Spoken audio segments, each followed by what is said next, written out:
So you're very welcome to the very famous Knock Hill. Oh, wait, sorry. No, it's Okayama International Circuit in Japan. Apologies for starting slightly late. It takes a while to get all the way from Scotland over to Japan, but we've made it now for round 5 of the RTA Motorsport Ray Racing Formula Ford 1600 series with ourselves here on Gantry TV. My name is Kevin Galvin. In the back with us and having a near panic attack about 2 minutes before we went live was Ronan Hederman.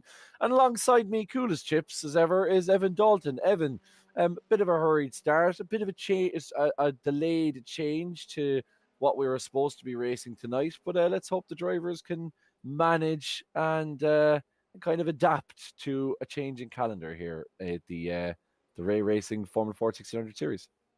Yeah, it's a bit of a different climate. We were expecting the chilly, cold Scottish climate, but we're here at Okayama International Circuit, maybe slightly wider than Knock Hill in terms of the actual racing surface, but it is still a very difficult circuit, and especially in these cars. We have a great race ahead of us this evening. The championship is close as ever. We go to what is a bit of an unknown circuit, maybe, and we've got a fantastic grid of drivers as well, which does also include Ronan Hederman, seemingly, this evening. Or that's what my timing screen says, so I'm going to trust that.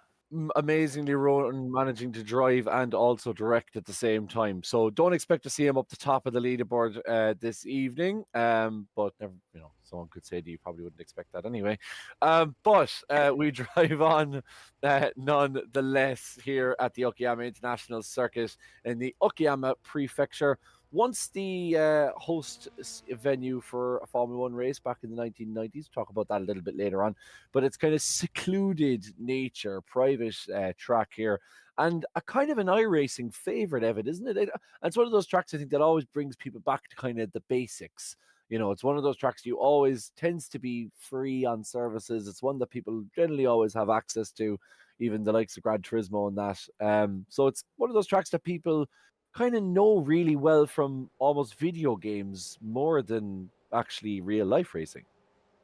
Yeah, of course, used to host the Pacific Grand Prix, but you make a really good point. A lot of sim racers and video gamers would know this one for its use in iRacing here as well, and in Gran Turismo and other games across the board. But it is a track with different variations of corners. You've got some high-speed corners, you've got some slow-speed hairpins, some long straights. There's a lovely little mix here this evening, and it's good for racing. We might see a few incidents as well in terms of people spinning off if they hit a big curb or something on some of the corners. So I think we should be in for a good challenge. Yeah, all the drivers on their best behaviour last week after a royal telling off by race control. Now that everybody kind of towed the line, let's say, a little bit more in Donington, can we expect to see that continue, or do you feel like now that the week has gone by, things have settled down, we might see a little bit more incident this week? I'd like to think we can still see the cleanliness continue on, especially as we come towards the end of the season.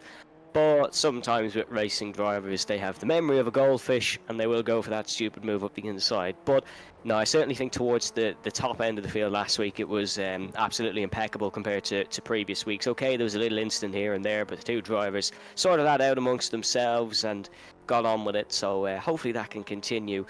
Am I optimistic?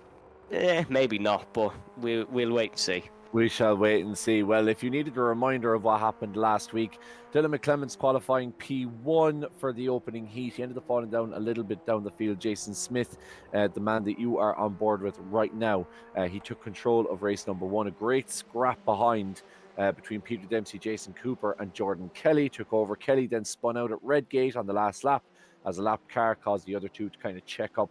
Cooper finishing ahead of Dempsey, so it finished Jason Smith P1, Jason Cooper P2, and then Peter Dempsey P3 in Heat 1. Heat 2 started a bit crazy as well. Smith, Cooper, Knox and Dempsey involved in a four-way scrap there. Dempsey made a mistake on a chicane in the final sector. Kelly dropped off a little bit, so it was between the two Jasons once again. That carried all the way onto the final sector when Smith kind of came across the front bumper of Cooper at McLean's. So Smith went off into the grass. Cooper held on for first place, Kelly second, and Smith actually recovered really well to finish third in that one. Then from there, Jason Smith, we saw the reverse grid. He jumped from sixth to third in the first lap of the third race. Hans Mollett started on pole, but an incident in Redgate saw him drop back down the order. Smith, Cooper, Dempsey, Kelly, all again really close, and loads of battling. So loads of really close battling last week. A lot of superb racing. Not a great night, however, for Ronan Doherty. He came into the night as championship leader, but had an evening to forget. Eased off 3 wide in Heat 1, recovered to finish 6th in the second race, and then had another major incident at the same place in race 3. So he is now off the top spot of the standings, which are as close as you are ever likely to see them. The standings, particularly in the A-League. Jason Smith leading and Jason Cooper right alongside him, despite the fact that Smith, as you can see, only had a couple of wheels in the picture that you saw there. But a lot of the other races dominating. So 238 with the two Jasons there dominating at the moment. Chris Knox moving up into P3. The Scotsman being really consistent, always in and around the top 5, staying out of trouble. Ronan Doherty, as we said, he went in last week as race leader. He's now down to 4th. Sean McClemens with 192. Jordan Kelly working his way slowly back up the standings. He's in P6. Then Dylan McClemens, Sean's brother, in P7. Peter Dempsey in P8, Tony Stack in P9. Good stuff there from the Kerman. And Sean McGoldrick in P10. The B-League, meanwhile, is heating up as well. Very, very close there. Damien McMullen leading that one. But we were looking at, I suppose, some of the results. I don't know where Colin Carrigan is in these results, because he was really battling with Damien McMullen and actually finished ahead of him in a couple of the races last week. So that B series really heating up as well. That gap between McMullen and Collier is quite significant, but I'm pretty sure we're missing Colin Garrigan there, who would kind of bridge the gap there and make it close, but we'll have to double check in with our race control. I'm just having a look at the spreadsheet that we're sent. He's actually missing from that one as well. So it's not necessarily a graphical issue. He's not put on the standings. So yeah, I'm not too sure. He is racing this evening though, so it's not as if he's pulled out or anything. He is on the timing screen. Carrigan currently a little bit down the order. If I can find his name exactly, I definitely saw him 2 seconds ago. No, so he's in 12th. He's not really down the order. I knew I saw his name somewhere, but yeah, he's missing from that. I think he would be certainly near McMullen, maybe ahead, but Colin had a great week last week in Donington Park, so yeah, good spot there, Kev, seeing that he was missing. Yeah, it's an interesting one. Carrigan is almost, as Ronan said to us, it's almost like an incident that we saw Peter McCann before, where missing on the list. I can't remember, was it Peter McCann was the one who celebrated with a lap? No. Oh, it's okay. So it's it's Peter McCann is the man who's looking after all this, so it's him we can blame. Although you know my feelings on the McCann brothers, I can't give them any stick on stream. I just can't possibly do it. So that is where we are in the championship. Where we are in the world is Okayama International Circuit. It is a really superb track. And here is, I think we're going to have a look at Jordan Kelly in a second. But before we go to that, Evan, your thoughts on Okayama? Have you raced it much? Do you know much about it? And I suppose just overall in the championship, it's really getting close.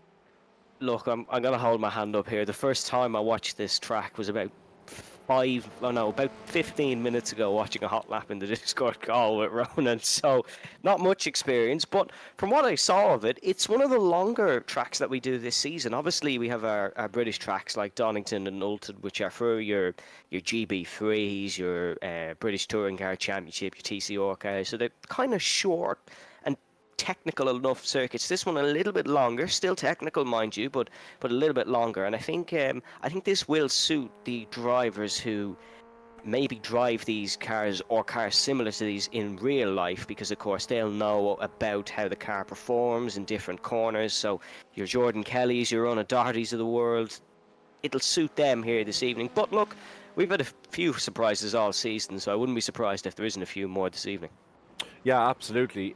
Just before we get to Jordan Kelly, who kind of drives us through this lap, and I shall attempt to talk you through this lap. I've raced here a bit myself, and I do think it's a superb track in terms of like that middle section, particularly that twisty section there, the hairpin and turn 5, then you the turn 6 and 7, then you come up and back around.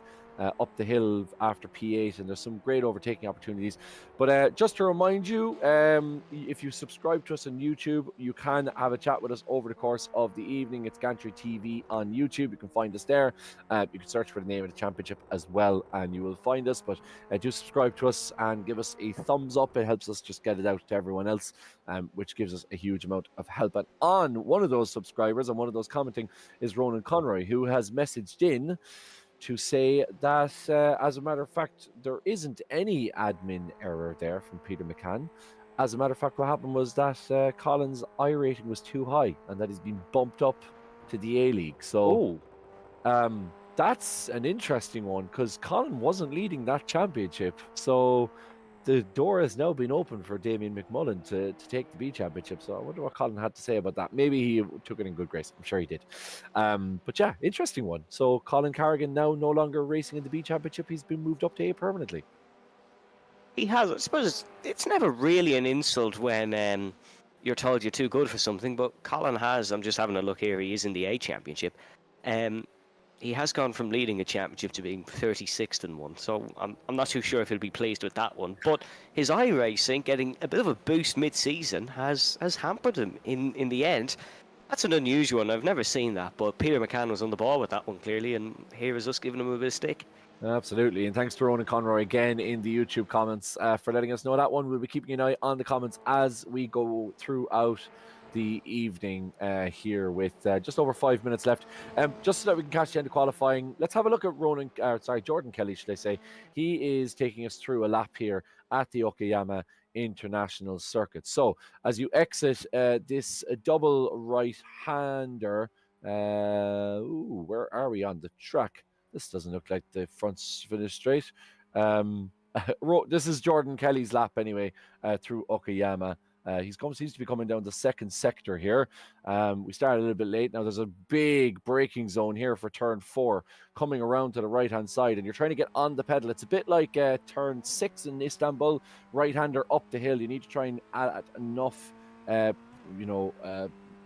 accelerator as you can without losing the back end, and especially remember no front or rear wing aero on these big long straight, then literally just one big long straight coming down the backhand side here before we get to that very tight hairpin turn 5. Huge braking zone. Expect to see dive bombs here, and that's back left hand side for turn 6. So if you can keep around the outside of turn 5, you'll have the inside for 6 and indeed 7 as we go down now as the track kind of folds in on itself towards P8. This is another slightly uphill one, left-hander tight, back up the hill as you approach turn 9. A lot of very almost kind of hairpin, a lot of 180-degree corners coming back and around on themselves here at Okayama International Circuit should provide us for some great racing. That pit entry on the right-hand side is another one to look at. That could be a cause of issue for turn 10 as we approach 10, 11. It's all about trying to push as much as you can, but because it's downhill and because it's almost inviting you that corner on the right hand side, you want to push on the accelerator, and the understeer just carries you further and further and further out. Eventually you end up hitting gravel, and that could be your lap ruin. So as we look at the timing tables, Ronan Doherty, our previous championship leader, back up the top, and Jason Cooper just going second now with a 136 flat. Yeah, very close in qualifying. The top 3 separated by under a tenth of a second. Then Hans Molden fourth is fairly close as well. Hans, once again, putting the work in, and he's preaching the rewards, I should say, so far here in qualifying. But he's usually qualified maybe a little bit better than the race sometimes. So Hans got to see if he can do it over the course of the races. Of course, 10 minutes, 15 minutes, and then 20 minutes. But only 3 minutes left of qualifying here, and as we're on board with the 1.6 litre engine roaring down in towards one of many hairpins, as Kevin rightfully pointed out. One of the benefits of hairpins, though, a lot of overtaking opportunities, a lot of moves can be sent down the inside, and I think that's something we're very appreciative of, as that is a car going a little bit too far over the gravel. Would have lost a bit of lap time there. Yeah, I think we're looking at Hans Mallet here, the gearbox of Hans Mallet as he rolls his way back through turn 8. As you say, not only are there a lot of hairpins, which makes for great opportunity as Hans just goes a little bit too deep into that one and has to counter slide out of it. There's also, if you look, you can see there's a lot of camber in the track as well. And because it's a private track, and usually they're trying to get people to come back to make money out of it, they don't make it so that the camber works against you. Lot of corners here where the camber really works in your favor. Once you get in there, you can really use that camber, especially if you're overtaking down the inside as Jordan Kelly goes fourth with a 136.1, overtaking the man you see on your screen right now. Kelly is coming back into the championship as it looks like he's going to finish his run, as there's only about a minute and a half left. So these pretty much are the last laps you're looking at. This is turn 3's Peter Dempsey crossing the line here, and a 1 won't beat his previous time anyway, that's for sure. A 137.3. He starts race 1 in at least 7th place. But we shall see if he manages to get any higher over the course of the race. My suspicion is that he will. But yeah, a lot of on-camber corners, so a great opportunity. If you do decide to send it down the inside, you can go a little bit later, knowing that the track will work in your favor. Yeah, I know Le Mans commentator Martin Haven sometimes describes these sort of circuits as a gentleman driver's track. It's a track where you can come and you can just enjoy pumping the lap times in. It is very rewarding when you push the limits correctly, and that's what these guys, of course, will be hoping to do this evening. It's currently Doherty who is quickest. We've got 40 seconds to go here in the 15-minute qualifying session, as we're just seeing cars pulling over to the left and right, letting those who are on quicker laps through. I believe Chris Knox actually was running on a lap there. He's down in 10th. We usually see him a little bit higher up the field, but we'll have to wait and see. This is, I think it's Lawrence de Soswa. It is. I'm getting there at the liveries. I'm slowly starting to recognise them. That is Lawrence de Soswa with a very unique livery. Big news for Lawrence lately, of course, announcing his very own endurance race around Daytona. Yeah, really interesting one. That's going to be happening early on in March. A bit of a fundraising effort for some of the great drivers that he's looking after at the moment. So yeah, I noticed one of them, Max Hart, he was over in Malaysia recently testing at the Sepang GP circuit. So he at least has some Asian experience. I'm sure there's other drivers here have Asian experience, but not necessarily on track. We leave that for another time. But certainly a grid here at the front. You look at that. Doherty, Cooper, Smith, Kelly. It's kind of what you expect, isn't it? It's what we've come to expect, really. But another thing that we can expect is there's a couple more drivers in that top 10 who can bump up the numbers at the front, I suppose you can say. Dylan McClemens has been good in recent weeks. Chris Knox as well, particularly at Silverstone. Chris was very good, but he was good at Donington as well. Peter Dempsey then, of course, took 2 race wins at Alton Park. Conor Melliot, that's a very good qualifying from Conor, mind you, in 11th. And Juan G. Lin, our driver of the day from last week, actually rounding out the top 12. In 12th position, of course. He will be looking for another good result this week in the 3 races. Then it is John McDonald in 13th, then it is the Lebanese Jamal Gandour who's in 14th, then it's Tony Stack, Simon Hutchings, then I know Peter McCann's behind there. Unfortunately, I can't read the name on the right. My laptop's gone all fuzzy. Then it's Wing Fei Chan. Then it is our new man to the A tier, Colin Carrigan, in 20th. And then it is Toomey. Then it is Joyce, McGuinness, and Freeman rounding out the top 24. We look a little bit further afield. Then it is O'Shea, who is ahead of Lawrence de Soswa. Lawrence, he's had some very good results recently. Lawrence will be looking to get a little bit better than 26th, I think, here. Then it is Gary Corcoran, Dave Collier, Damien McMullen. And rounding out your top 20... Hold on 1 second. I have to lean into my screen like an old grandpa to read this one. I think 29 is Damien McMullen, our B leader. Upson, I think that is. Yes, Philip it is. Upson, Aaron Dalton, Stuart Bearton. And just a shout out for P33 on the grid, or P32 on the grid, should I say. No, I think it is P33 actually. Eric Kuyar, who couldn't join us last week. We talked a little bit about Eric last week with his stage 4 cancer diagnosis. Great to see him on the grid as we line up for race 1. Here we go then, 5 red lights for the first race in Japan, our first flyaway round, and we go racing here at Okayama National Park. That's a great start from Jason Smith to try get the jump on Ronan Doherty. That's a great start from Jason Cooper as well, who tries the long way around the outside, and that's actually Doherty sent into a half spin and sent into the side of Jason Cooper. They go falling down the order. There's another car in the background that is losing a lot of time as well. It is a dangerous turn number 1 here. Jason Smith, a big beneficiary, and Hans Mollet actually working his way up to second. Then it's Kelly. Doherty surviving the best out of himself in Cooper's incident. But that is a dramatic start here in Japan. Yeah, really dramatic start. Wan Chi Lin was the other car you saw go off in the background there, but really, Ronan Doherty was just a victim of his own poor start. He got the jump. Both Jason Smith and Jordan Kelly got the jump on him. All of a sudden, he was in a sandwich, and unfortunately, sometimes 3 doesn't necessarily go in, even in a short track. As we look now going 3 wide again, that's Chris Knox showing us how it's done down the inside. But of course, Sean McGoldrick will have the inside now for the next 2 corners. As I was saying earlier, you can get, if you can hang around the outside, there's a bit of contact there in the background. That's Jamal Gondor and Conor Melia involved in that one. But if you can hang around the outside of the hairpin there, you can get the inside line for the next 2 corners. As John McDonald now, he was watching from a hotel room track here now and battling very close with Conor Melia in front of him. But unfortunate to see an incident early on, but great work from Ronan Doherty to keep the car pointing in the right direction. Yeah, that's something Ronan's good at. He's really, really good car control, and it seems like even when he is sent into a half spin from a bit of contact or maybe a little bit of a getting on the power too early, he seems to manage to recover. He has recovered here, 4th position. I think it was just more racing in towards turn 1. I don't really think there's anyone to be at fault for that.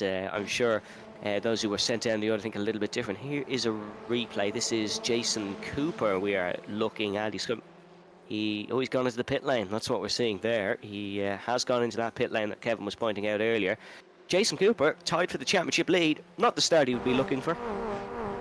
No, absolutely not. I wonder, is that a word from race controller? Or is it because of damage? I'm just waiting for my timing table to try and sort itself back out here as Jason Smith leads from Hans Mollet. And Mollet doing a great job here because he has Jordan Kelly all over the back of him, a hugely experienced candidate. And this is kind of a really interesting battle as you see Kelly go down the inside and he just avoids Smith.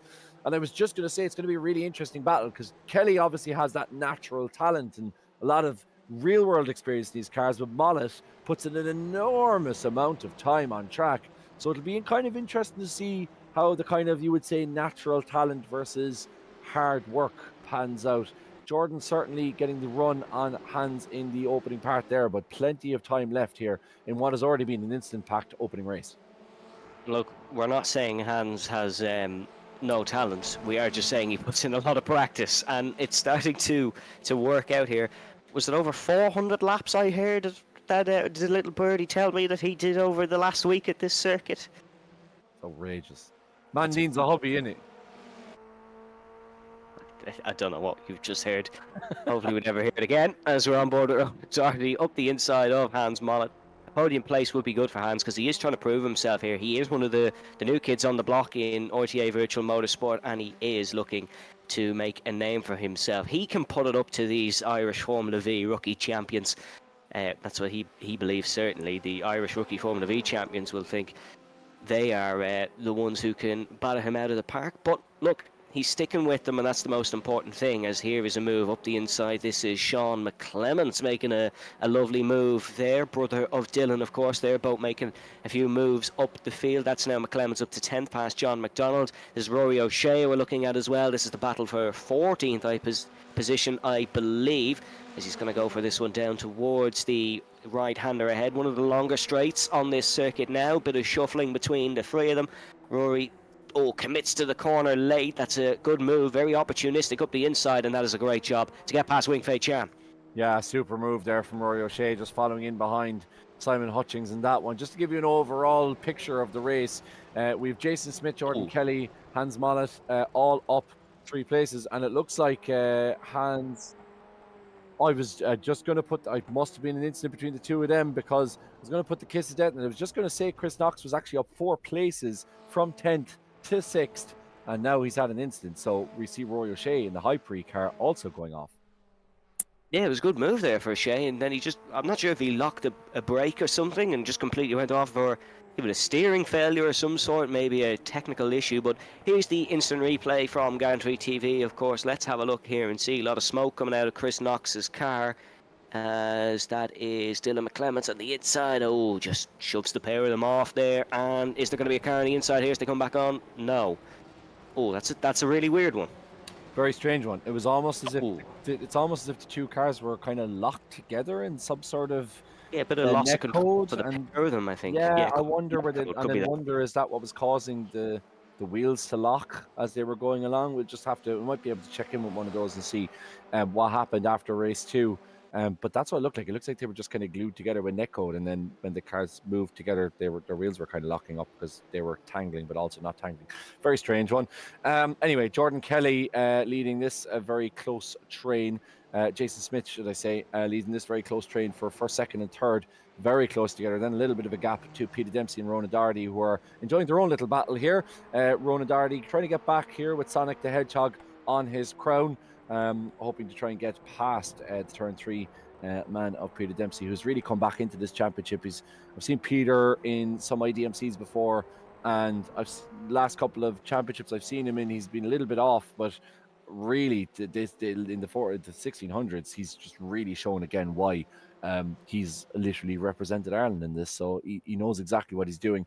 But he's fending off a very feisty Rona Doherty, who had a great start in terms of qualifying, but an awful start in terms of the actual race. You see Jason Cooper there kind of sheepishly joining on the right-hand side and deciding to go in the grass. Interesting move there from Cooper, but it's going to be a big loss for him. Certainly, he's off top spot in the championship as the way things stand. Yes, it is, and we see Doherty hounding down Peter Dempsey in front. This is a battle we've actually seen a few times this season, mind you. I think we saw it a bit at Ulton Park as well. Doherty, is he going to look for the inside here? No, just sits behind. Plenty of time still to make a move. 7 minutes out of the 10 have been completed. That's at least 2 more laps. I want to see 2 or 3 more laps. We'll wait and see as they cross the timing beam. Hans Mollett is on the back of these as well, as here comes Doherty. Apologies, my screen is after freezing, Kevin. Yeah, that's okay. Doherty, Jordan Kelly on Jason Smith. A little bit of a nudge between those, but Kelly backing off a little bit. And as you say, speaking of people with previous, these two guys have previous, of course. Kelly going off in race 1 after kind of not so much anything to do with anybody that's up the front's fault, but certainly there or thereabouts, Jordan Kelly involved. And instead of these, gets in the back of Jason Smith. And I thought he was going to turn Jason Smith there for a second, but he's certainly diving into those corners a little bit more aggressively. He has to be careful because he is in a position where if he gets too close to Smith, he will turn the race leader, and that will lead to a penalty. So Jordan, again, a great example of a guy who's really rapid, very, very consistent, but just needs to stay out of trouble these next couple of evenings, if I can say. Not just races, but evenings. All 3 races, he needs to stay out of trouble, keep his powder dry, keep his nose clean, get some good results, and then attack the last couple of races of the season. And he did that effectively last week, stayed out of trouble for the final 2 races and took both the wins. So it goes to show when you keep your nose clean, the results can come. But he's got to make an overtake here if he wants to try win this one. Jason Smith is defending effectively and looking to extend his championship lead for at least a couple of minutes at least. Once this race ends, we'll see how the second race of the 3 go. Hans Mollett is just kind of sitting, waiting in the wings for maybe something to go wrong between these two. Now, moving to the right-hand side, heading down towards the right-hander, Jordan Kelly is going to push to the left here, maybe get a bit of a side draft in towards the right-hander, not opting to sit behind like we saw maybe Rona Doherty was earlier. Now Smith takes a very defensive line in towards the right-hander. Hans Mollett looking to sneak the nose up the inside of Jordan Kelly. That's not going to work. A bit of a slide on the exit of the corner. Kelly is still hounding down Smith as we have a minute to go. Yeah, this is really, really close. Super battling for the top 3 here, and Hans Mollett just backing off a little bit, just saying, right, well, you guys go at it. I'll just have a see what happens here, because I think we should have a lap left in this. It's going to be very, very tight, but my suspicion is that we will get another lap out of this. So another opportunity to see these guys battling over the course of this 3.7 kilometer Okayama International Circuit as we begin to cross the line for the final time in race 1 of round 5 of the championship. Here we go then. There's only a 1/10 of a second separating. This is a great run from Jordan Kelly in towards the first corner. He is hounding down the number 26 of Jason Smith. This, of course, the corner where we saw it all kick off at the start of the race. Ronan Doherty, I think, has just actually done the fastest lap of the race as well, so it goes to show there is still some pace for the man in 4th place. Kelly, that's a great run through the corner, maybe a little bit better than Jason Smith. Through the S's, we first go left and right, and then a little kink to the left again before the heavy braking zone. This is one of the first opportunities, I should say, for Kelly. He doesn't opt to take it. He has another golden opportunity at the end of this straight in towards a couple of right-handers. Up the hill and down the hill again under the Lexus sponsorship. Kelly, look at this from Jason Smith. I can guarantee you Jason isn't going to give him the inside of this corner. I can guarantee you that. As here comes Kelly, not got the inside, but can he maybe try a little bit of a switchback manoeuvre? No, he's going to have to get creative here. His best overtaking opportunities have come and gone as quick as you like. Into the left-hander now, Smith.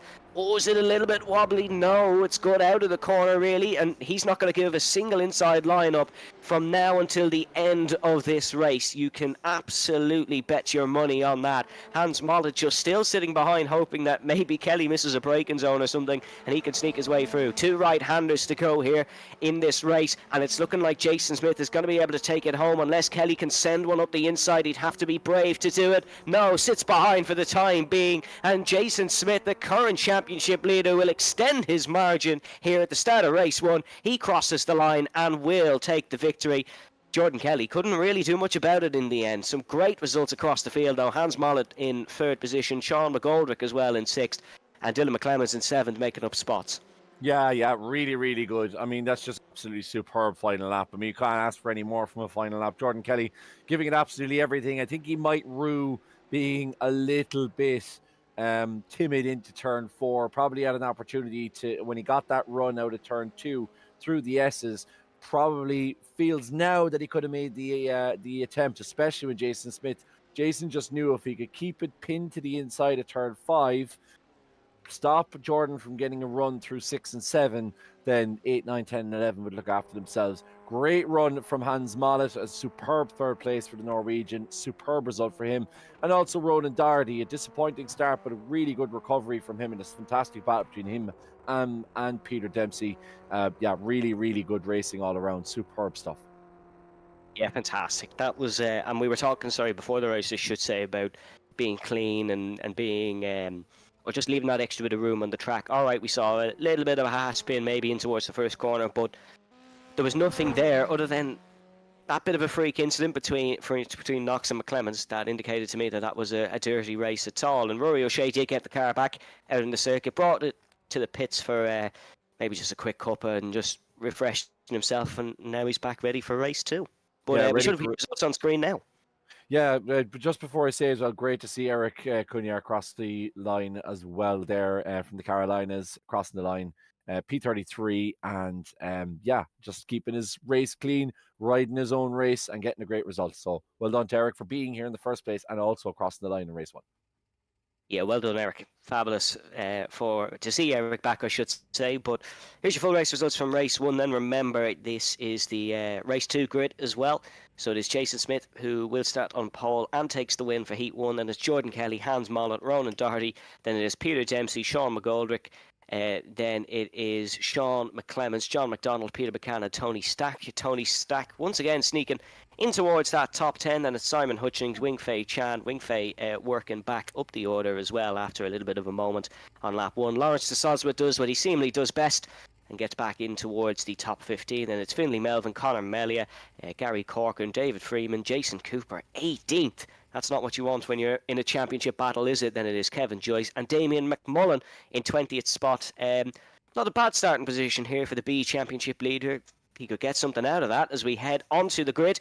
The 5 red lights are on your screen as now we go racing once again. Dylan McClemens getting an excellent jump, has already taken a spot here. That's a good launch for your race leader as well. They all tuck in behind to try get the slipstream. Looks like Doherty is or has no PTSD from the last time out because he sticks the wheel up the inside of Hans Mollet in towards turn number 1. They weave their way round. It's a lot cleaner this time. Yeah, a lot less incident this time, guys. Getting it right this time. But it all starts with Jason Smith getting a good launch off the line. I think really if Ronan had had a better start, he probably wouldn't have found himself in the situation that he was in. And that battle that we saw from race 1 continues into race 2 as Peter Dempsey goes down the inside of Doherty, sweeping into 4th position. That's a great overtaking point. And that is what we thought we might see from Jordan Kelly in the last race. Peter Dempsey says, well, if you don't do it, I'm going to do it in race 2. And he's into 4th. Yes, here comes Doherty, who we are on board with. He's going to lunge one down the inside of Peter Dempsey. Takes the inside of that corner nicely, as Dempsey will have the inside for the next couple of left-handers, though. And he is going to keep his car there, and he's going to keep the position as well. Great defending from Peter Dempsey there. There'll be more opportunities for Doherty, but wasn't able to take this one. A little bit further back, then there's a little bit of a position change as well. John McDonald is up to 5th, Peter McCann. Oh, sorry, John McDonald up to 8th, I should say. Peter McCann 9th, Tony Stackton 10th, and Lawrence de Soswa taking a couple of spots up to 11th position. But up the front still, it is Jason Smith who leads from Jordan Kelly. Yeah, Jason Smith leading from Jordan Kelly. Some of the bigger movers and shakers thus far. We have Eric Couillard, the previously mentioned, Philip Upson, Colin Carrigan, Dave Collier up 4 places. Damien McMullen, our B leader, down 4 places. Dylan McClements up 6. And up 2 is Lawrence de Soswa into 11th place. So some of the bigger movers and shakers as we play this kind of snakes and ladders game around Okayama International Circuit. But that battle between Smith, Kelly, Mollett, Dempsey, it's gonna be really tasty. And I think the 15 minutes will help Peter Dempsey to make up that gap on Hans Mollett, and we could have hopefully a 5-way battle come the end of the race. Yeah, and we saw sort of these guys just stick behind each other for a little bit of the first race, by choice or not, I'm not too sure. As actually, just as I say that point, I think Jordan Kelly might be looking to go for the race. No, that's exactly what I mean. Thank you, Jordan, for proving my point. Oh no, he hasn't. He's overcooked it in towards there, and Hans Mollett sneaks through into 2nd place. Jason Smith did very well to keep his car in the asphalt. Jordan kind of wanted to stick behind there, sort of got his nose caught underneath the back of Jason Smith's car, then hit the brakes. The car didn't stop, nudged Jason a little bit, and they both nudge the track. Oh, and they almost touch again. There is also a spinner down the back. That's Finlay Melvin, who's gone. Finlay. Yeah, Finlay gone, and another touch in the back by Mollett on Smith. Smith is, if I was Jason Smith, I'd be feeling a little bit nervous now. I could see the Jordan Kelly incident. I think Kelly was trying to maybe bump draft Jason Smith a little bit down the main straight. They might be working together to try and get away from Hans Mollett. And as it happened, I think Smith braked a little bit early, and Kelly got a little bit caught out. You could see him trying to avoid the contact, and Hans Mollett went down the inside, managed to make it happen. He went late on the brakes as well, and almost careered into Smith in turn number 7. So yeah, plenty of incident up the top, all 3 of them surviving, but again, that allows more of the gap to be reduced from Peter Dempsey now. So we could again see those cars really sucked into that battle up the front. Look at this from John McDonald, trying it up the inside of Peter McCann. John in the black and white car there. McCann. Lucky for John. Oh, there's a car gone over. That's Jason Cooper. Oh, that's Jason Cooper. The bad luck strikes again. McDonald just spins out of the right-hander, picked up maybe a little bit of the car on the inside, and Jason Cooper just barrel rolls it out of the corner. That is an awful incident for Jason. Not just in terms of the incident itself, but in terms of the actual championship. I believe we're going to have a replay here, Kevin. Yeah, I think this is Jason's fault, to be honest. He came out of it badly. I feel for poor John McDonald there. That's not a great one if you're a Formula Ford 1600 mechanic, and there isn't a huge amount of time between these races to get this thing fixed. But Jason just went down the inside in a gap that was always closing, turned around John McDonald. That was in turn number 4. And really, I think for Jason, you know, and I don't want to, as I want to watch this battle now. Hans Mollett now taking the lead of the races. Jordan Kelly tries to move down the inside of turn number 1, and you think he's going to make it stick to Donegal, man. Yes, he does. That's great work from Jordan Kelly on Hans Mollett, and now Mollett is in danger of being caught by Jason Smith, and all this moving and shaking. Again, Peter Dempsey's looking at this happening in front of him, and he's saying, okay, well, keep sticking in this. I'm going to get my chance. It's a big chance. It's a big roll. That is Jordan Kelly. Oh, that's Kelly. Oh, he got turned by Mollet. Oh no, Jordan Kelly, the bad luck continues. We'll have to have a look at that again because it was hard to see, but it looked like Kelly got a little bit wide on exit, lost the run. Mollet had the run, and then they came together. Ah, dear, that's a big disappointment from Jordan Kelly now, all the way down in P number 7. What did you make of that? It's hard to see exactly what happened. It was quite difficult to actually see it there, but Jordan Kelly will have the best or worst, depending on what you think of it, POV of that, because he's now gone spinning down to 7th position, and it's where he's actually been probably quickest, the exit of turn 1 and turn 2, heading down there. But Hans Mollet, whether he was involved or not, he now leads this race ahead of Jason Smith, who is right close behind him.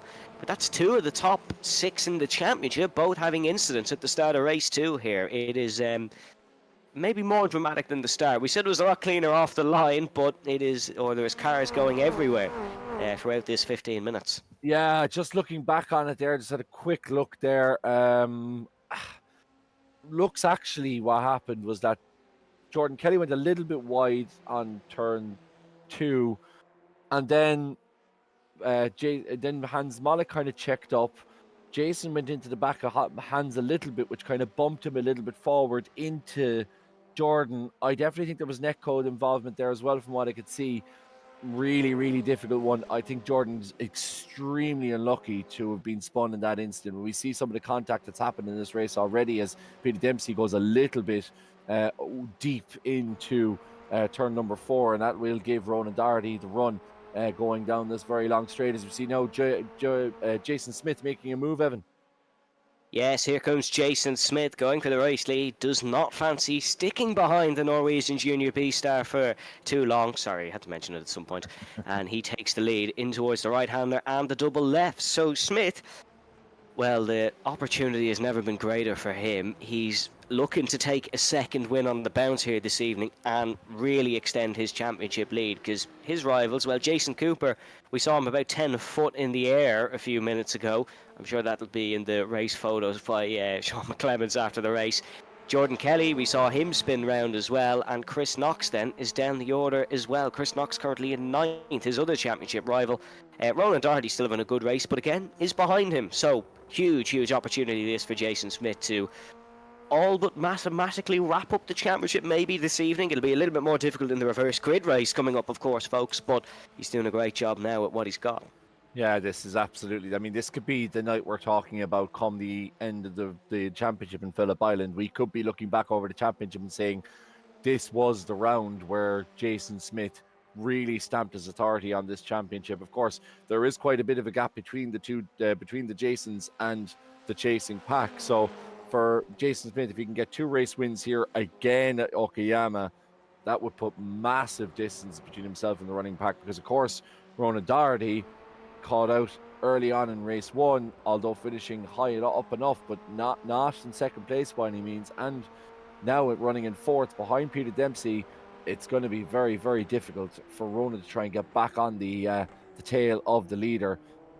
I suppose all that the likes of Jason Cooper and Ronan can hope for is that Hans Mollet goes a little bit deep and takes out the current championship leader. Not that anybody is looking for that, but apart from those who are directly driving him. But you know, like when Jason Smith is on this form, you kind of need something for him to go wrong as opposed to expect him to do something. You know, you can't expect him to make a mistake. It kind of just has to be a twist of fate for Jason Smith not to win this race, I think.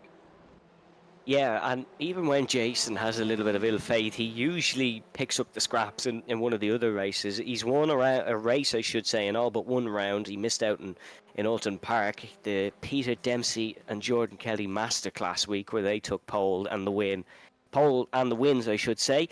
Bit of weaving though down the main straight. Hans Mollet and Peter Dempsey looking to fight here. And when they fight, they usually fight. We saw last week in Donington, they had a couple of side-by-side moments into the chicane and into the Melbourne hairpin as well. Hans really locking up into the Melbourne hairpin at one point. Bit of a scary moment for him and the cars who were taking that right-hander. So for his sake, he's hoping that that doesn't happen. As here's Peter. No, it's happened to Dempsey though. He's broke very late in towards the uphill right-hand hairpin, and for the third time in this race, someone's nicked the back of Jason Smith's car. How is Jason Smith? He's living that Formula Ford 1600 is living a charmed life, and now Hans Mallet battling with him, and that is one too many. Oh, I really wonder about that. We'll have to see. And then Mallet goes into the back of Ronan Doherty, and 400 laps later, this has probably been the most incident one of all of them for Hans Mallet. Oh, it's just absolute carnage here in lap 7. Yes, one lap after Kevin Galvin says maybe something happens to Jason Smith. He's facing the wrong way down the main straight. I think that should be one of the news articles. Kevin is scripting RTA races. Here's Chris Knox now trying to move up the inside. Oh no, sorry, that's Juan G. Lin. I'm still confused from their livery swapping in Alton Park, but that is Juan G. Lin going for the move. My God, we've been speaking about drama up the front. Smith now into the pit lane. Ronan Doherty now leads race 2 here. Doherty, well, the seas parted for him. We may as well call him the Northern Irish Moses at this point. The Northern Irish Moses. My God, under the tricolour, but he's there. I was going to say, on the day when Stormont finally sits back again, we're not talking about people being parted. Thank you very much, Evan Dalton. Diplomatic relations here on Gantry TV. You get a bit of everything. Usually we lose it in race 3, but it's race 2 here this evening as Lawrence de Soswa makes a good move. Lawrence up to 9th now, getting past Peter McCann. Yeah, I just wanted to have a look at that 2 instance there. I just wanted to give myself a chance to go back and look at it as there's just constant battling going on. Lawrence going down the inside here now. He's going to hold on to the position there, it seems. Okay, first instant we're looking at is Peter Dempsey. I'm not surprised that instant happened, only because we saw Peter go very deep into that corner before. He likes to shoot in, and it's almost like, what do they call that? I call it, I mistakenly call it Bruxelles, but the hairpin in Span, the first sector. That is another one where there's kind of alternative lines you can take. The bottom hairpin in the Nürburgring GP circuit is the same. And Peter went to go for the kind of diving, cut across and come back line. The others took the more, I suppose, traditional line, and that just didn't quite work. So obviously the fault is on Peter as the car who lost control, but I can see where he's coming from in terms of trying to take that inside line. Instant 2, the instant between Mallet and Smith, I actually think that Hans Mallet. We're going to have a look at it. Look how far right Hans Mallet is. His wheel is literally on the line. I don't think he could have possibly given any more space. Now, afterwards going into the back of Ronan Doherty, that's a different story. But I think Jason Smith boxed about a bit too much, and my feeling is that Hans did everything he possibly could to stick as far right as he possibly could, and I just think he ran out of road with Jason Smith. So I'd be interested to see what stewards have to say about that. But my feeling on that is a racing incident. Yeah, that's another trend we saw from Jason Smith in the first race as well. He loved to just park it on that inside in towards that right-hander. That's how he got the win from Jordan Kelly. And I think it was just a bit of, no, you're going to pull back. No, you're going to pull back between Hans and Jason, and neither of them did, and one of them ended round. Now Hans is looking to get past Ronan Doherty. I also think Hans going into the back of Ronan, I don't think anything will come from that. I think that was more just maybe a bit of shock from Hans, and he just managed to miss the braking zone, and Ronan stayed ahead anyway. So I don't think Ronan is the kind of guy who would complain about something like that, because it didn't really affect him. Unless he picked up a bit of damage or something, then that's a complete different story. Well, if he did, he's certainly not driving like it. And I also suspect nothing a huge amount will come out of that Peter Dempsey incident either, because, you know, all's fair in love and racing. But that battle up the front is really getting tasty now. Once again, if you're Jason Cooper, you're thinking, well, that was me done. Like, that was my race done. And even though I know Cooper isn't yet ahead by any measure of means, if I can try and find him here. But yeah, he is only one place ahead of Jason Smith. So it's not like he's gaining an enormous amount on Smith, but just a psychological boost of knowing that potentially your race was done. Now all of a sudden, you're back still very much in with the championship, and Jason Smith isn't that far down the road, and you're together for heat number 3, and anything could happen there. As we see Hans Mallet just making sure Ronan Doherty knows he's there. Is kind of fair to say, just making sure that he knows he's there. He's there on the outside. He tries to go down the inside, and Ronan saying, "Nah, you're not having that. And I saw what you did to the last guy, so I'm not even giving you the chance." Yeah, here we go. This is actually going to be the last lap of the race, I believe. Hans Mollet is looking for his first career victory here in RTA. Ronan Doherty, though, is the man on the inside, and Hans is going to have to just tuck in behind. We saw once it got to this point last time out, the car ahead stayed ahead. There was no real avenue of attack for the man in second place, but they're all a little bit bunched up.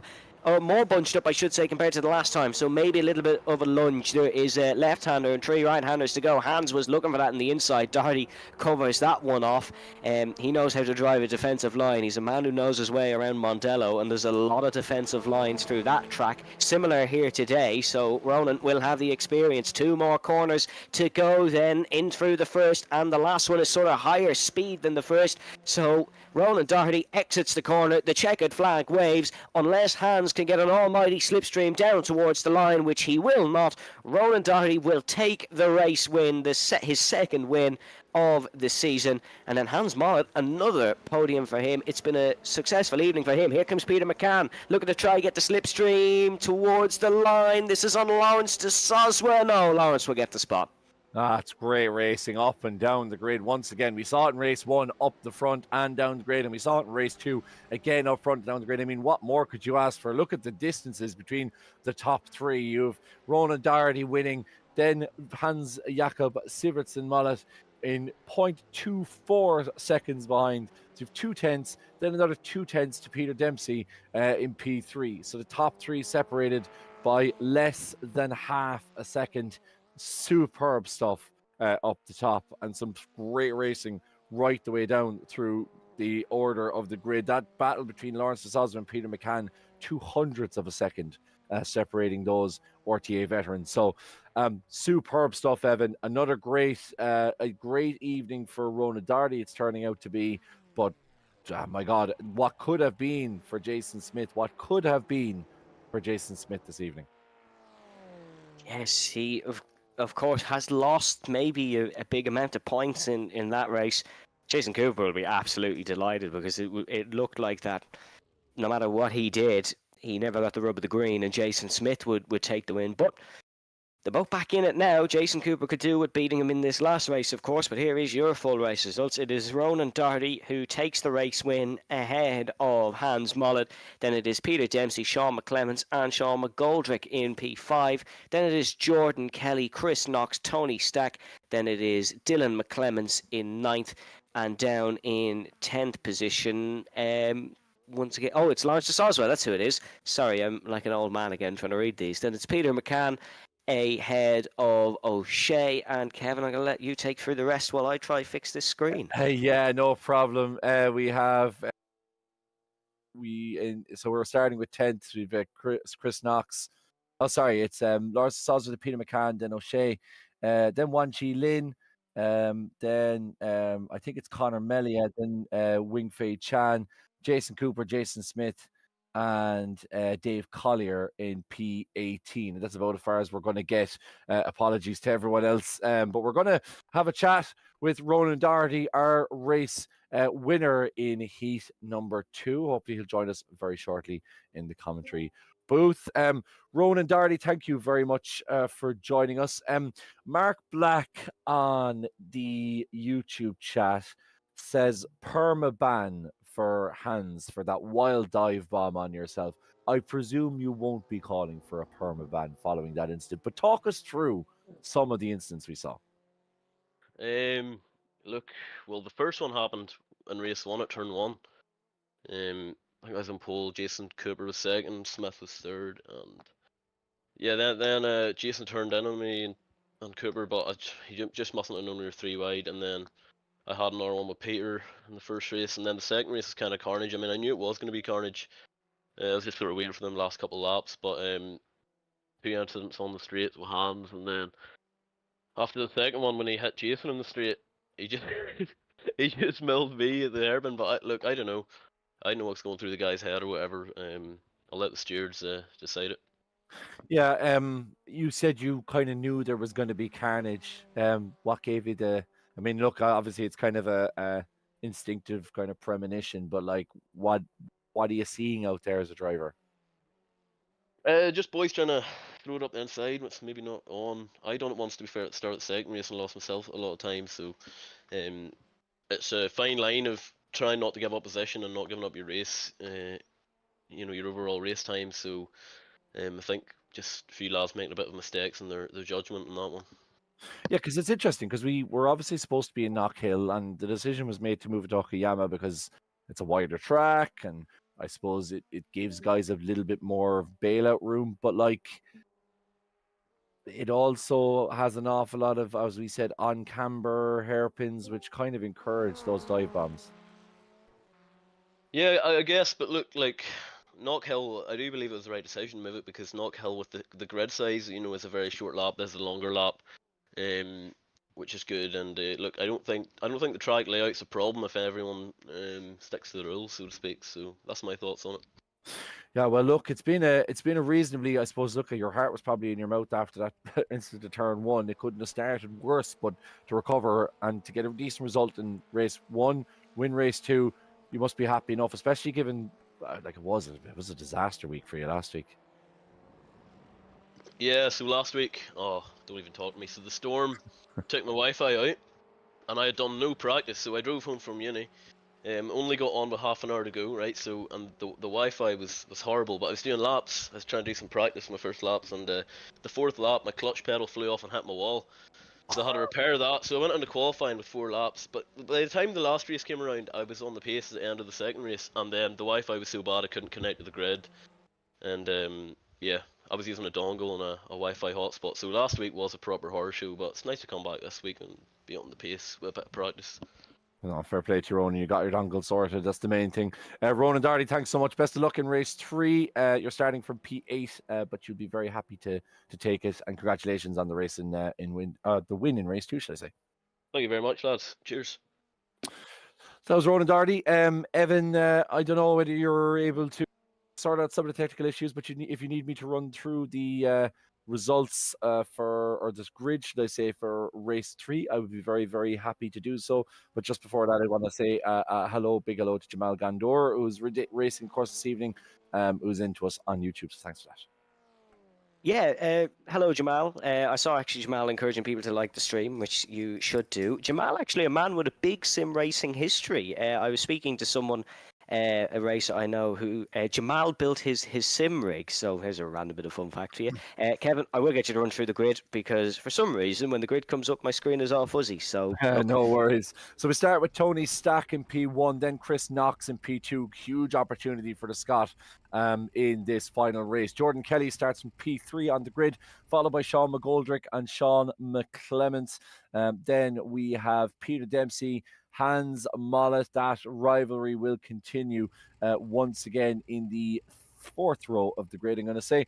Then we have Rona Darty, Dylan McClements, and Lawrence de Soswa completing out the top 10, followed by Peter McCann, Rory O'Shea, Wan Ji Lin, Conor Melia, Wing-Fei Chan, Jason Cooper, all the way down to P16, followed by Jason Smith in P17. So that's certainly a side of the grid to look after and look out for. Dave Collier in P18, Brian McCarthy in P19, Simon Hutchins, Michael McGuinness, Gary Corcoran, Colin Carrigan, Jared Thornton, Philip Upson, David Freeman, Damien McMullen, Eric Couillard, Stuart Bruton, Aaron Dalton, Kevin Joyce, John McDonald, Finlay Melvin, Diarmid Toomey, and as I said, the aforementioned Jamal Gandor, David Prunty, and all the way down in P36 as we get off the line is Ronan Hederman.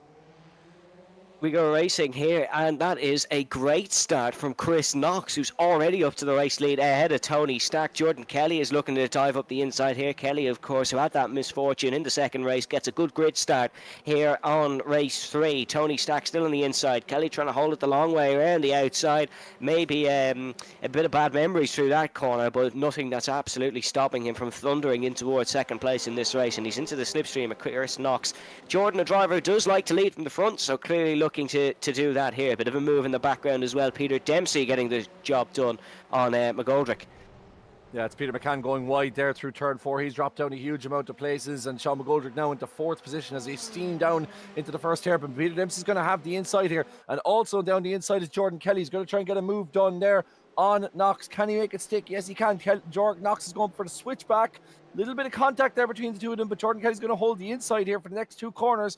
Knox is going to try it around the outside. There's a banging of wheels again, but Jordan Kelly's going to hold the inside as we head our way down towards turn 8. And Chris Knox going wide there, losing a lot of traction. That's going to invite Tony Stack back into the picture. Yeah, Chris Knox doing very well to hold that car on the gravel. He was a little bit out of shape there in his F1600, but he kept it nice and controlled. Good move from Peter Dempsey as well there on Tony Stack. Stack just losing a few too many positions maybe for his liking. He's going to try hold it around the outside. I was going to say no joy there, but he seemed to do it. Oh, no, apologies. That's the other Jordan livery, and that's McGoldrick, who's ahead of Sean McClemens here to start the second lap of proceedings. Action-packed lap number 1 here, but very clean from our grid. Jordan Kelly sets the pace, though. He is leading this one as that's a big move on the inside. That's one of the DDR cars who's gone, and that's someone gone round. That is one of the McClemens brothers. It is Sean. Yeah, I'm all even looking at that where Sean was going. I kind of saw what was.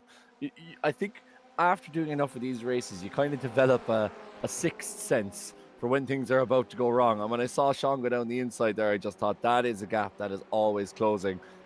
We'll see what stewards have to say about that. My apologies, but yeah, relatively clean, but we're very, very early on in this race, and we've seen plenty of incidents down, so I would expect to see the same as Ron Doherty tries to go down the inside here. He's still ahead of Tony Stack. He's going to try and make this stick now ahead of Stack. I think he's going to get the job done. Ron Doherty holds on to 4th position, but now a little bit of breathing room between the top 4 in a way that we hadn't really seen in the last, well, really since we started this evening. Probably since the start. Probably since Silverstone, maybe. Silverstone race 1, as it seems to be action-packed week on week. We seem to have an incident for the race lead week on week. We've already had that done and over with this evening, so Jordan Kelly will be hoping that's a good omen as he leads this one round to start the 3rd lap of proceeding. Hans Mollett maybe not as high up as he has been in the previous 2 rounds. He currently sits 7th, but look, he does have genuine good pace. All right, we give him a bit of stick for the amount of practice he does, but it's worked this week and he does have good pace, so I expect him to maybe challenge the Jordans of McGoldrick and Stack.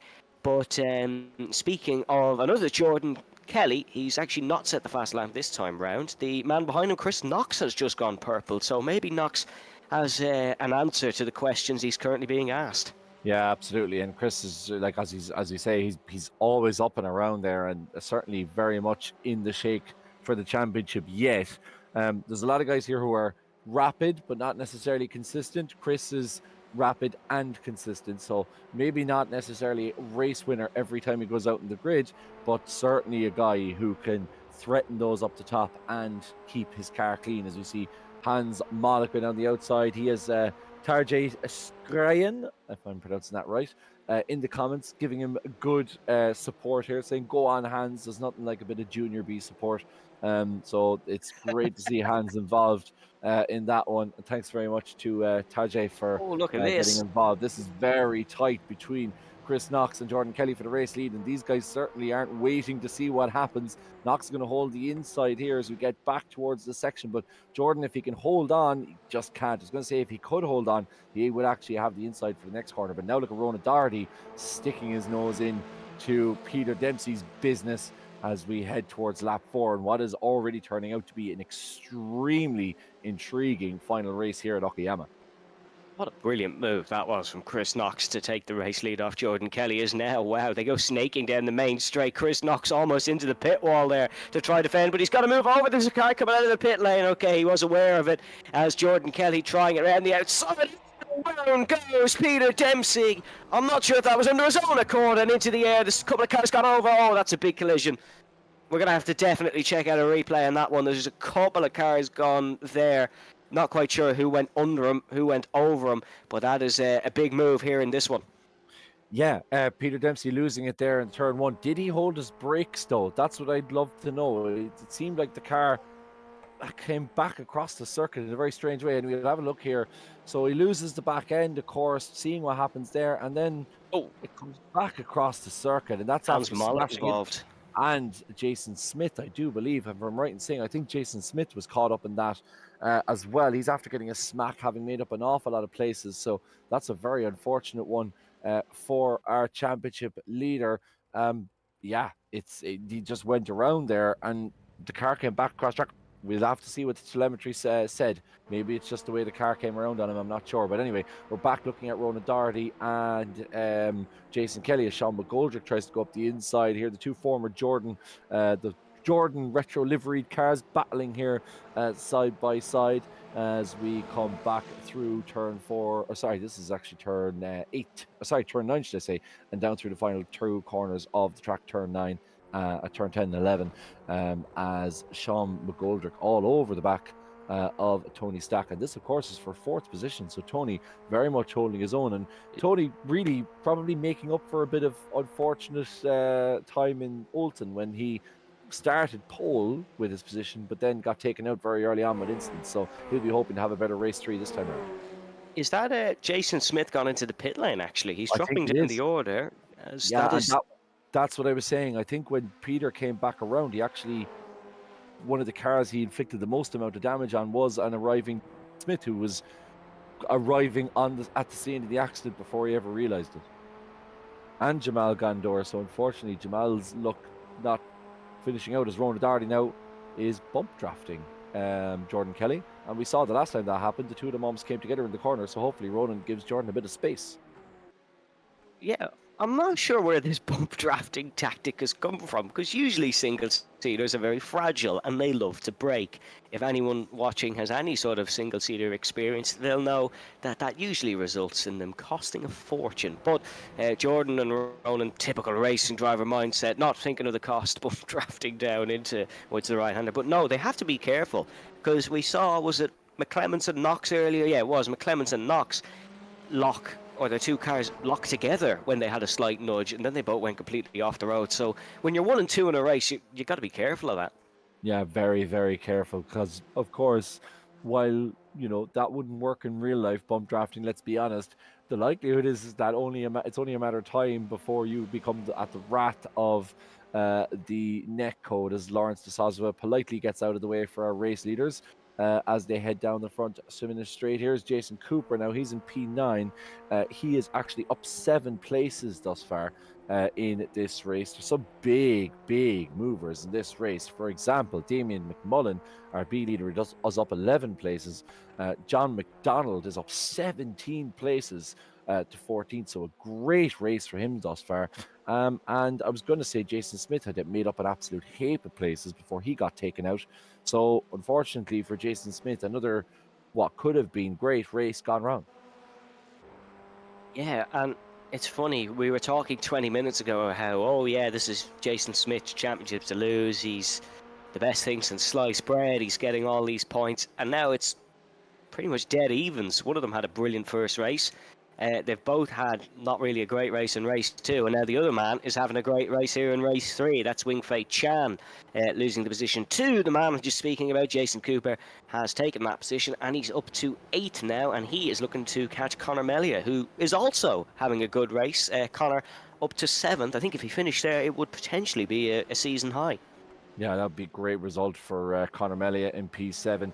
And of course, we have Rory O'Shea in P5 as well in the Hyper-E car. That's going to be absolutely fantastic for him as he makes his way down. He's kind of in a bit of a Jordan sandwich now. We saw Sean McGoldrick and Tony Stack fighting earlier, but now they're being split by Rory O'Shea as we go back to the front. Here is Ronan Doherty again, just easing off on Jordan Kelly. And Jordan Kelly goes a little bit wide though, a little bit of steer here, invites Ronan Doherty to come back into it, but he's going to ease off, and these guys are going to start working together. You look at the gap there between Ronan and Chris Knox, it is 2.2 seconds as it stands between Kelly and between Ronan Doherty and Chris Knox, should I say. So these guys, if they could just, they might have a little bit of a battle late on, but for the moment it's just about trying to create as much of a gap as they possibly can as we pass the halfway mark here in the final race here of race 5 of the RTA Motorsports Real Racing Formula Ford 1600 series. Yeah, we're only halfway through, and all that has happened in the first 10 minutes. Usually the 20-minute races are sort of calm and just a gradual flow into the big action, but not this evening. We have action-packed as, that's Ronan Doherty just taking a little bit of a trip to the beach, cutting across some of the sand on the exit of the double left-handers, but he's still right behind Jordan Kelly. These two are controlling the front here. I think it's going to be a straight shootout unless Chris Knox gets an extra speed boost down some of the straights. But still a good result for Knox. It's not been his strongest evening by far, but still picking up a solid P3. Yeah, I think Knox going to have to collect a mushroom and maybe throw a banana at some point. Or what are those homing rockets that they have potentially? The bullet bill. Yeah, those things. Yeah, I need one of those to try and make his way back up the grid if he can. But certainly, it's a tall order to see if he can make up it on pure pace alone. As we see, Simon Hutchings goes slightly wide there. That's going to allow Brian McCarthy to go down the inside, and McCarthy rocking the Cork red livery. I'm just going to point out that's a shade of red that is exclusively to the Rebel County. Or Scuderia Ferrari. Or just Cork. But yeah, could be Scuderia Ferrari, who knows. But yeah, Brian in the number 21 machine getting past Simon Hutchings there. And some, like, in amongst all the drama and in amongst all the crashing and in amongst all the incidents that the stewards are going to have to look after, we have seen some superb overtakes and we have seen some superb drives individually from people this evening, as you say, in our first overseas round of the year. Yeah, we have, and it's a bit of a different track to last week and the week before, so it's good to see the great moves continuing.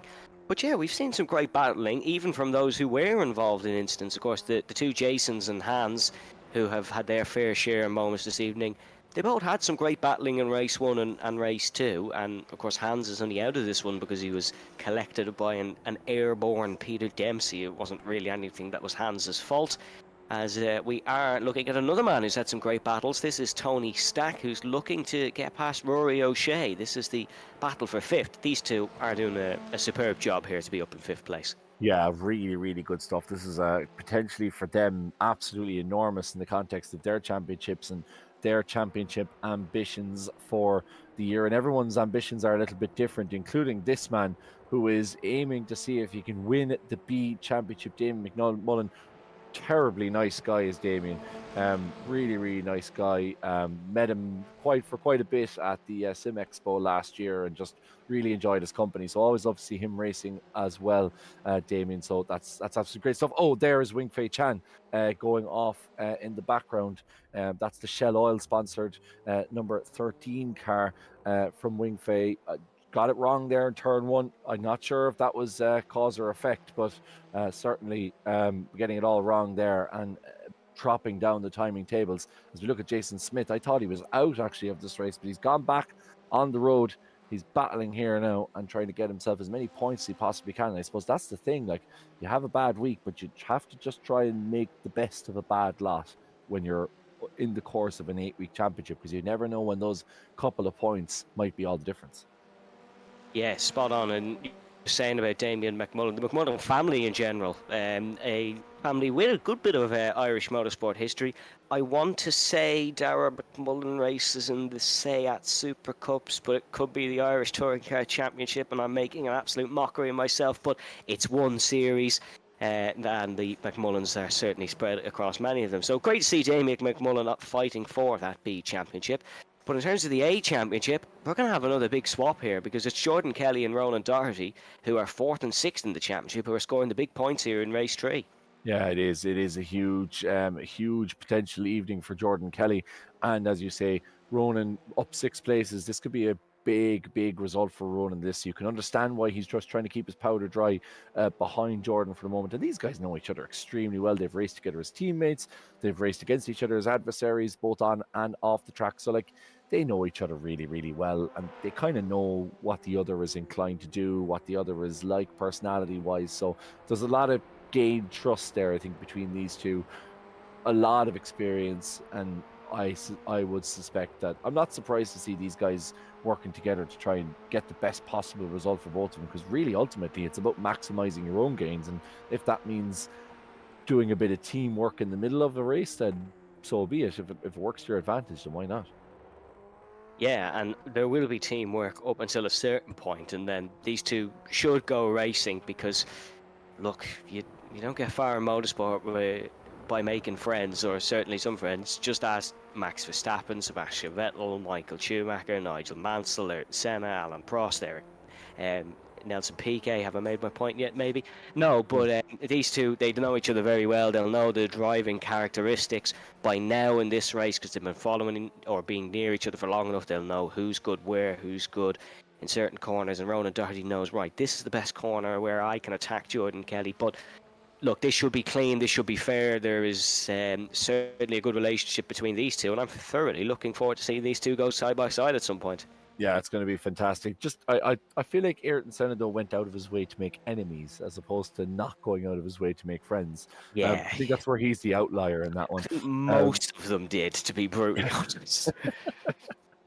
Yeah, I'm certainly. I didn't even get into the bad ones, really. Yeah, I was going to say Jacques Villeneuve, but certainly agree with you on Michael Schumacher. But anyway, we look at Tony Stack, and that battle that's going to be a really good battle.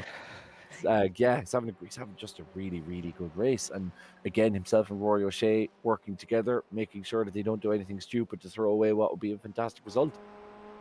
Yeah, and like that is a really good result for them. Oh, sorry, I thought there was going to be a bit of another moment down into this quarter between the top two. But no, Tony and Rory are having a great race. And Tony, of course, is wide from Jordan Kelly. That's Ronan Doherty, who has just snuck into the race lead. A rare error from Jordan Kelly, but look, he's human after all, and Ronan Doherty will pounce on that chance. 17 minutes gone in this race, or at least that's what I think it is, gone in this race. Yeah, it is. 17 minutes gone, and Doherty takes the race lead. So close once again between the pair. I was wondering for a split second, was there potentially an agreement made there where Jordan was going to go behind, but then when I see Jordan overcompensating to try and almost going into the back of Ronan, that is Jordan frustrated. You have a very frustrated and annoyed Jordan Kelly on your hands and on your screens right now as he's trying to get into the draft here. He's going to give Ronan a push. I thought he might try and send it down the inside with not that long left on the clock. But he's gonna play the nice boy for the moment with 2 minutes left. We should have enough time for 2 laps here at Okayama, so we'll get one past the line. It'll be white flag. Interested to see how Jordan Kelly attacks Ronan over the next 2 laps. Will he wait till the last lap to get it done, or is he going to try and make a move down this front stretch? Because it looks like he could have a little bit of a run.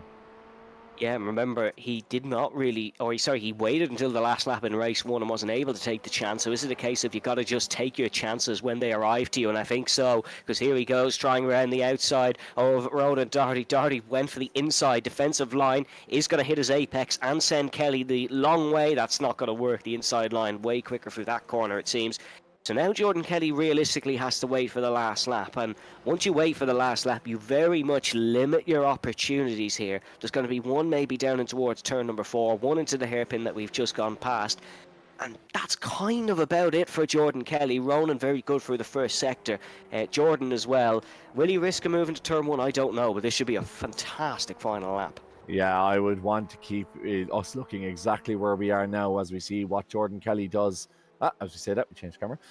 As we see what Jordan Kelly does coming out of P11, he is now, we're looking at, it's a great shot now as we look down the front right towards our race leader, Ronan Doherty, in a car coming out of the pits. That's very badly timed. Jordan thinks about a move down the inside, but backs out of it when he realizes Ronan has it covered. Again, will he? We saw was it race 1? I think he had an opportunity to go down the inside of turn 4, didn't take it, and was left ruining that. Not a great exit there from either of them, particularly, but Jordan getting down the outside, and that's going to stop him having a go down the inside of turn 4. So now we're in really last ditch territory as we go into the second sector here of the final lap of the final race. Oh, that's a great run. That's a great run from Jordan Kelly, certainly better than the one he got through turn number 1. Doherty starts a bit of the tactical weaving as they head down. Doherty plants his car on the inside for the final time through this hairpin. Jordan Kelly breaks the later of the 2, but has the longer outside line. He's not going to V off the corner correctly, and he now slips behind. Ronan Doherty might be on course to take his first double race winning week here in the RTA Championship, but don't celebrate too early, Ronan. We've seen that go wrong in the past in motorsport. So you got to keep driving this one till the finish.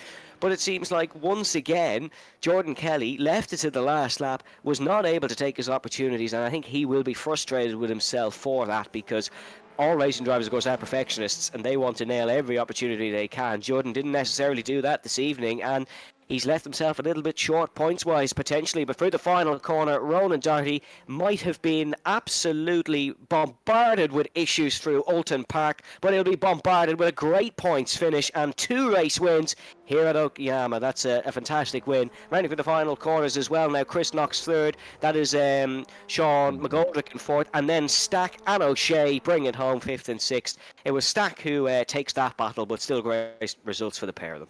Yeah, really, really good results for both of them. In fairness, has to be said. Here's Dylan McClements down in P15, and ahead of him, you can see, is Jason Smith. So Jason Smith crossing the line in 14th position. Jason Cooper crossing the line in 8th. So this shakes everything up again. And as you were saying quite correctly, we were always talking about Jason Smith, and really, with only a couple of minutes to go in the race 2, Jason Smith essentially had this championship to lose. Now it's all flipped on its head. Ronan Doherty could very much be in there, and it's been a great, great evening for the team DDR man. And really for Jordan Kelly, it was that mistake at turn 5, just getting out of the camber of that corner, that allowed Ronan to slip down the inside and take the initial lead of the race. And again, just such a heavy cambered corner. You could try Ronan Doherty to try and send it around the outside, but the camber is always going to work against you, because the guy on the inside has all the camber. He can stop, he can turn the car really quickly, he can set himself up on the right line for the next one. A frustrating one for Jordan, but still 2 very good results for him in the overall context of the championship. It's got to be a good night, hasn't it, Evan? Yeah, it is. And, honestly, I don't think that could have gone much better for Doherty and Kelly. Cooper did very well to fight back to get an 8th spot in that last race, so he is still definitely in championship contention. But honestly, we've still got 3 rounds after this one, so we could have a completely different storyline next race as we head to Snetterton, I believe. Unless that's been changed for Suzuka or something and we haven't been told, but we'll wait and see. Here's your full race results, though. It is, of course, Ronan Doherty ahead of Jordan Kelly for the race win. Chris Knox in 3rd, then Sean McGoldrick in 4th. Then it is Tony Stack, Rory O'Shea, Conor Mellia, Jason Cooper. Then it is Brian McCarthy, Simon Hutchings, Michael McGuinness. Then it is John McDonald, Wingfei Chan, Jason Smith down in 14th. Then it is Dylan McClements, Kevin Joyce, Dave Collier, Dermot Toomey. Then Damien McMullen, the B Championship leader, with another strong performance here this evening. Then it is Finley Melvin, Peter McCann, David Freeman, Colin Carrigan, Philip Upson, Aaron Dalton, Eric Courier as well in 26. Big shout out to Eric once again. We've been giving him plenty of shout outs, but there's never enough. Then it is Lawrence de Sosma in 27th. Then it is Brereton, Corcoran, Thornton, and McClements, the top 30. And a big shout out to Roland Hederman, who finishes 36th on debut. Yeah, super work there from Ronan Hederman, in fairness to him. Multitasking's extraordinaire. But absolutely superb drive here from the guys up front, who we will be joined in the commentary booth. Evan, do you want to chat with Jordan Kelly maybe first of all? Yeah, can do. We will have Jordan now, who I believe is just joining us. Jordan, firstly, congratulations on the good results this evening. You're building back up, let's say, to the positive results. Of course, 2 wins last week. Wasn't a win here this evening, but still some strong performances from yourself. Yeah, I was more focusing on the points tonight than anything else, because just unlucky in the second race. Got spun around, and Hans going for the lead there, but still good. I think I got 6th and still in race 2, so it was a good points haul night. I can't really complain. And just one intriguing thing that we were looking at in the last race, heading into the hairpin, you were in the race lead and you ran wide at a moment, losing the race lead and then inevitably losing the race win. Was that just a little bit of a mistake from yourself? Nah, it was more, I don't know, I just, I probably wasn't taking it as serious enough as I should have been, but I wasn't really thinking too much about getting the 1 too hard. I was just more focused on the points and stuff, but I just made that mistake, and I didn't want to fight Ronan too hard then at the end, so I just kind of lost head a wee bit. So no, it was still good to get second. It's only 2-point difference, so I'll take it while I can. And you're saying about the points. In terms of the points, yourself and Ronan, of course, have bumped yourselves back up here. Of course, the 2 Jasons had their run of misfortune this week, which you and Ronan have had in past weeks, of course. You're definitely back in with a shout now. Big points here this evening, and I presume you're going to be just hoping for big points each week until inevitably you could take the championship.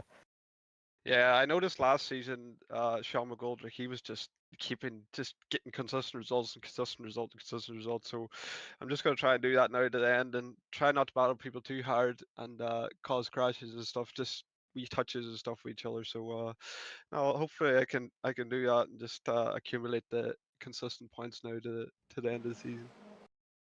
Then finally, Snetterton next week, I believe. Back to the British tracks. Are you a fan of them as or compared to tracks like this evening?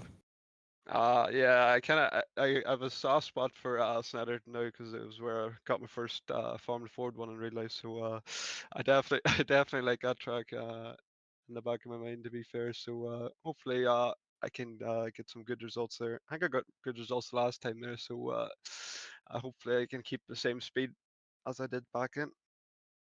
Good. Thank you very much for joining us. Greatly appreciate it, and congratulations once again. Thank you, Evan. You were absolutely spot on there, Kevin. When Jordan did lose the race lead, he says he was frustrated with himself. You call that one perfectly. Yeah, you could just tell he was a bit annoyed, and then he said that he lost the head a little bit. And I think it's showing a great maturity from Jordan that we were obviously talking in the earlier part of the league season about, he was getting involved in incidents and that. And it's unusual, I have to say. For me, knowing Jordan a while, it's unusual to see him caught up in so many incidents. So the fact that you could see him frustrated, he kind of almost went into the back of Ronan a little bit and then said to himself, okay, well, now I need to back off. Now I need to reset. Now I need to think about the championship overall. He decided not to have a go off Ronan. Could he have gotten first? Maybe. Is it a likelihood that they could have come together and, two of them would have been up in front of the stewards? That's also a high possibility. So really, sometimes I know it's very hard for racers to take, especially a guy like Jordan who's used to being at the top step of the podium. But sometimes it's just about banking enough points to get you through to the end. And then if you're 20 points, 15, 20 points or 10 points off the top come the final race, like you can still, with 3 races in a final round, you can still very easily make that back up. So yeah, good to hear from Jordan. Nice little insight into where his head's at as we get over the halfway point of the season. Yeah, it's great to see how honest the drivers are. Sometimes when they're fighting the championship, they like to, keep that what's the mental advantage and stuff. But it's great to hear from the drivers be so open and honest about how the race goes, and even the 2 Jasons as well. If they're ever involved in an incident, they let us know how they're feeling, let us know what they think of it. So yeah, great to hear from Jordan, and I believe Ronan is going to join us now as well, Kevin. Yeah, hopefully speak to Ronan for the second time this evening. Just so falls that we're chatting again. Look, the more times you're in here, the better it is, isn't it, Ronan? Aye, it's that's the way it is. Like it's been a few weeks I haven't been in the interview room, so nice to come back tonight and be here twice. Yeah, we were talking there just like just over half an hour ago about kind of last week and everything, but like when you look at Jason Smith, and obviously Jason was a Jason Cooper, both of them very much rivals and went into tonight top of the leaderboard. This has been their disaster week. So it just goes to show you, if you can kind of keep the head and stay in it, then like the opportunities always tend to present themselves over the course of the season.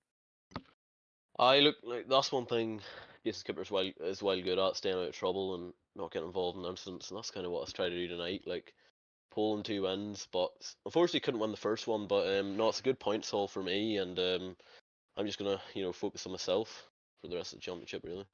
Yeah, we were talking to Jordan there, and he was saying that I was a bit frustrated to have made that mistake, as you would be, but he had the same thing as you. He was kind of saying, look, it's a long season. I was kind of happy with where I was second place. There was only 2 points of a difference between finishing first and second. So he said he didn't really push you that hard. Did you get a sense of that? Do you feel like drivers are beginning to change a little bit over the course of the season? No, I knew that with Jordan. Like I was just sitting behind him, just making sure there was no one anywhere near. So I was thinking about battling him a little bit in the last lap, but I was of a similar mind frame where if you're finishing on the podium, there's not a massive points difference. So I was happy enough with second as well. Just when he ran wide, I was like, right, I'll take first. And I knew he was of a similar mind frame. He wouldn't have sent it too hard, so it was a handy enough win, I'll say. Yeah. And finally, I suppose, like, we're watching you guys bump draft. Is that something you've been practicing?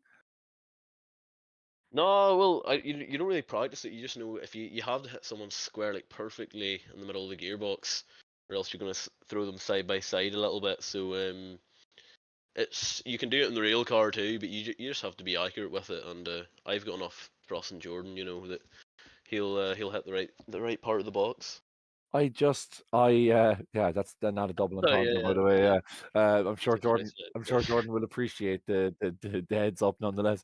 I didn't realize you could do it. We were just talking about it. We would have presumed that these cars were a little bit too fragile to bump draft, but you can bump draft single seaters. Who knew?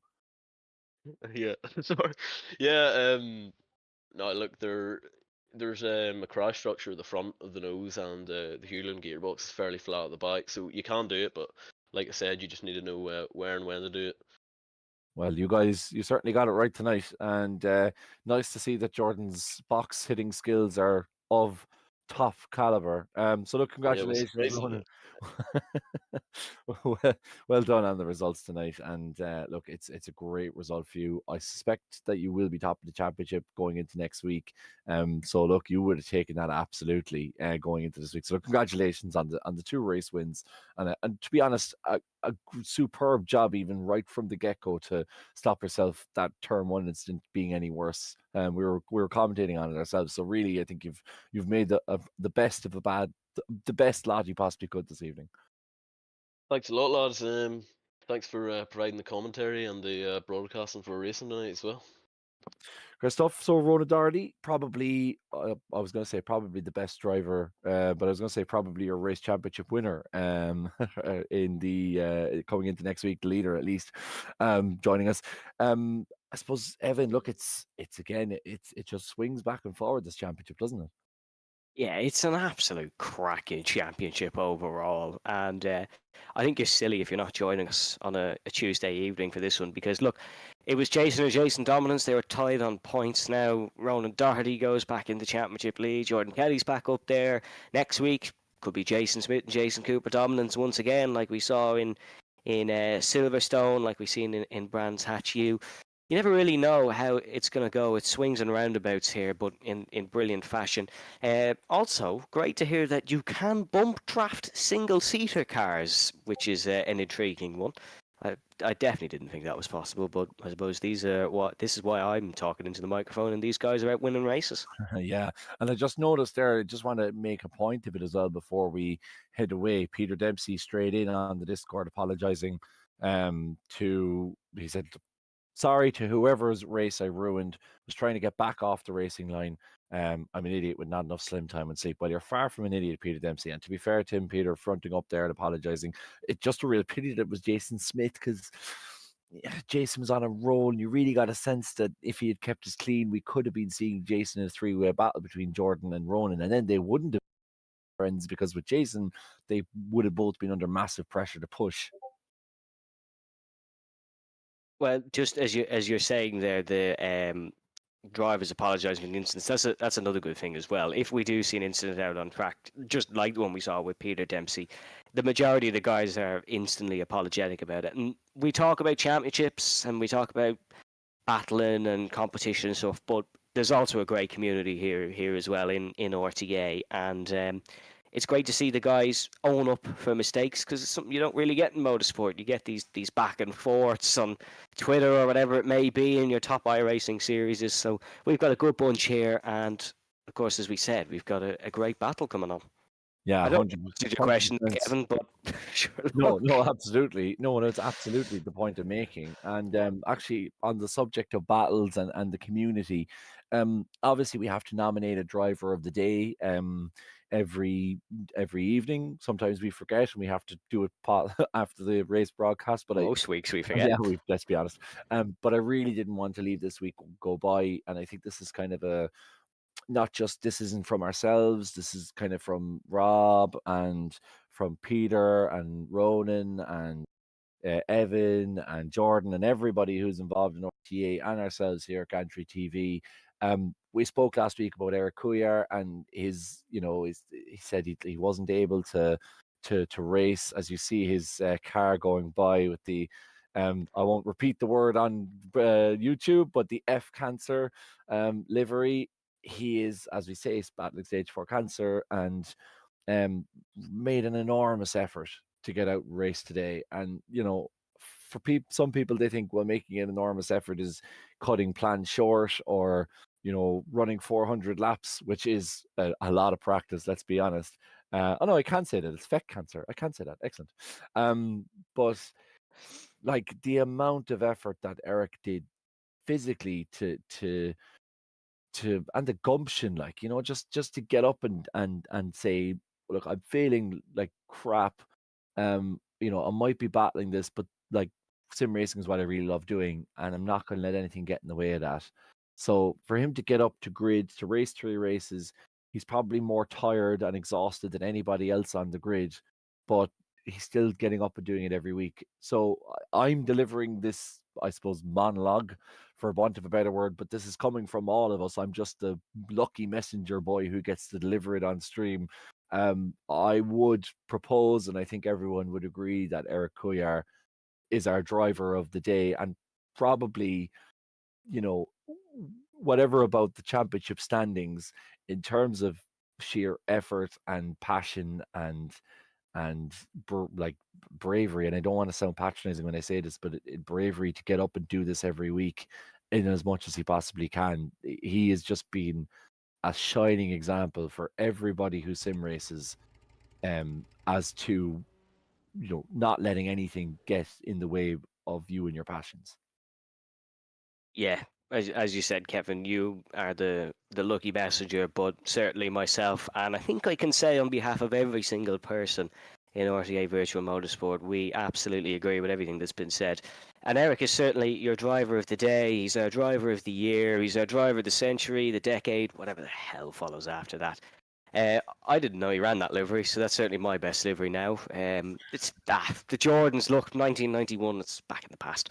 But Eric, yeah, an absolute fighter, a true champion, and a man we love seeing here every week. And we hope to see a lot more of him here this season. Yeah, absolutely. And the season rolls on. We had our Scottish turned Japanese round 5. We now head back to the UK. Snetterton, as Jordan Kelly said, the first place he ever won a Formula Ford race, a really rapid track. Snetterton's all about, again, we talk about bravery. You need to be brave to race that track. I can tell you that much. A lot of really high speed corners. That's going to be absolutely superb, and rounds off really the home section of the RTA Formula Ford 1600 calendar. It's shaping up to be an absolutely amazing championship, swinging one way and the other. Do give us a like, do give us a thumbs up, do leave us a comment, and subscribe. Tell us and tell others about this incredible race. That's an incredible championship that's happening on a Tuesday night. But until then, until this time next week, I have been Kevin Galvin. Just With quickly, myself. Kevin, of course, Yes, we have Kevin, to give sorry. a big shout out to our sponsors as well here Yes. at RTA Virtual Motorsport. Yeah, Ray Racing. And I was just going to say that the cars that they provide for the racing, it's a superb championship, but it's made by these Formula Ford 1600 cars. I'm really hoping we'll get Gavin Ray on the stream at some point. We are working on it. You got to be here. He's just the racing that they've served up is absolutely fantastic, and to all the admin team and stewards and everybody else. But I don't want to harp on too much. We have another race next week to get on to. Snetterton, join us next week, same bat time, same bat channel. That is Tuesday here on Gantry TV at 9 p.m. UK and Irish time. But until then, have a great week. Slán go fóill.